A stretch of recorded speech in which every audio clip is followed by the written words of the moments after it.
negeri berakhir, Belanda terus meluaskan daerah pengaruhnya. Belanda mulai memasuki tanah Batak seperti Mandailing, Angkola, Padang Lawas, Sipirok, bahkan sampai Tapanuli. Hal ini jelas merupakan ancaman serius bagi kekuasaan Raja Batak, Sisingamangaraja XII. Masuknya dominasi Belanda ke tanah Batak ini juga disertai dengan penyebaran agama Kristen.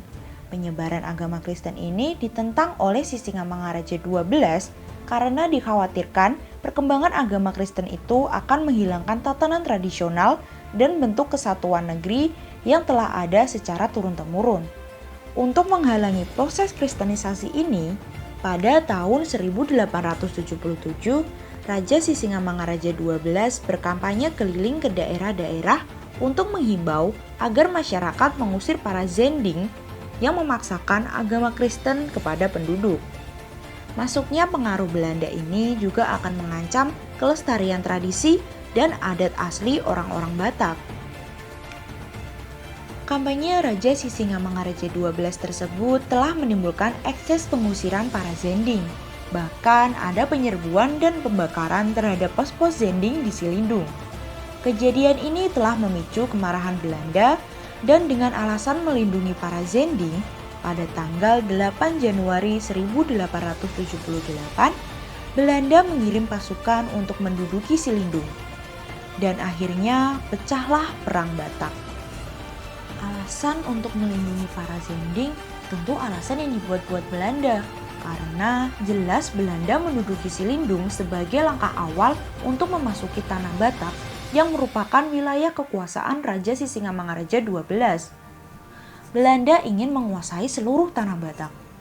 Kali pertama pasukan Belanda yang dipimpin oleh Kapten Shelton menuju Bahal Batu.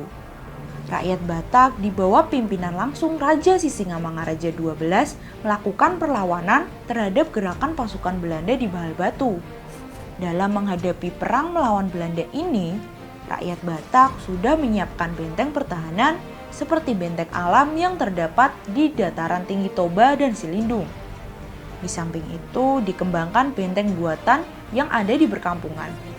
Setiap kelompok kampung dibentuk 4 persegi dengan pagar keliling terbuat dari tanah dan batu. Di luar tembok ditanami bambu berduri dan di sebelah luarnya lagi dibuat parit keliling yang cukup dalam. Pintu masuk dibuat hanya beberapa buah dengan ukuran sempit. Pertempuran pertama terjadi di Bahal Batu. Sisingamangaraja XII dengan pasukannya berusaha memberikan perlawanan sekuat tenaga. Tetapi nampaknya kekuatan pasukan Batak tidak seimbang dengan kekuatan tentara Belanda. Sehingga pasukan Sisingamangaraja XII ini harus ditarik mundur. Akibatnya justru pertempuran merembet ke daerah lain, misalnya sampai di Butar. Karena dengan gerakan mundur tadi, pasukan Sisingamangaraja XII juga melakukan penyerangan pada pos-pos Belanda yang lain. Perang Batak ini semakin meluas ke daerah-daerah lain. Setelah berhasil menggagalkan berbagai serangan dari pasukan Sisingamangaraja XII, Belanda mulai bergerak ke Bakara. Bakara merupakan benteng dan istana kerajaan Sisingamangaraja. Dengan jumlah pasukan yang cukup besar, Belanda mulai mengepung Bakara. Letnan Kitchener menyerang dari arah selatan, Shelter mendesak dari sebelah timur, sementara Van de Burg mengepung dari arah barat. Beberapa komandan tempur Belanda berusaha memasuki benteng Bakara, tetapi selalu dapat dihalau dengan lemparan batu oleh para pejuang Batak. Akhirnya benteng dan istana Bakara dihujani tembakan-tembakan yang begitu gencar, sehingga benteng itu dapat diduduki Belanda.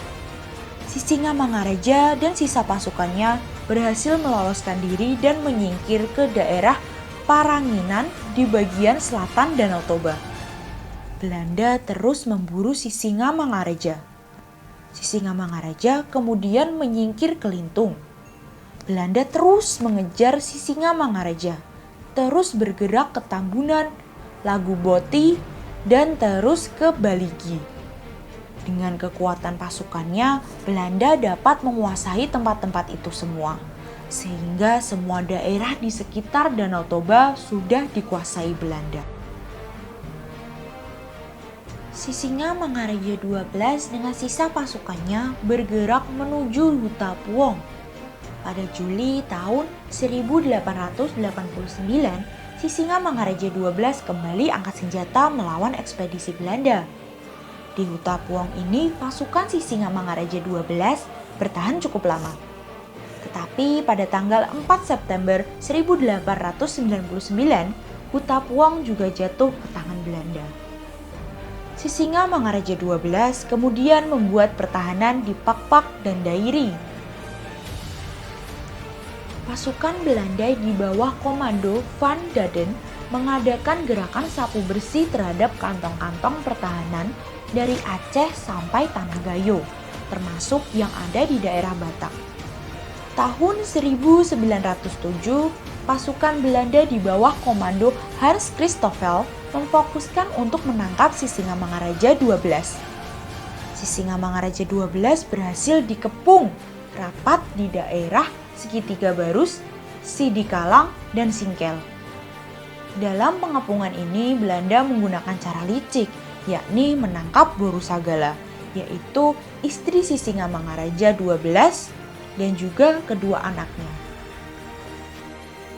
Dengan beban psikologis yang berat, Sisingamangaraja 12 tetap bertahan dan tidak mau menyerah. Akhirnya pada tanggal 17 Juni 1907 siang, pasukan Belanda dikerahkan untuk menangkap Sisingamangaraja 12 di pos pertahanannya di Aik Sibulbulon di daerah Dairi.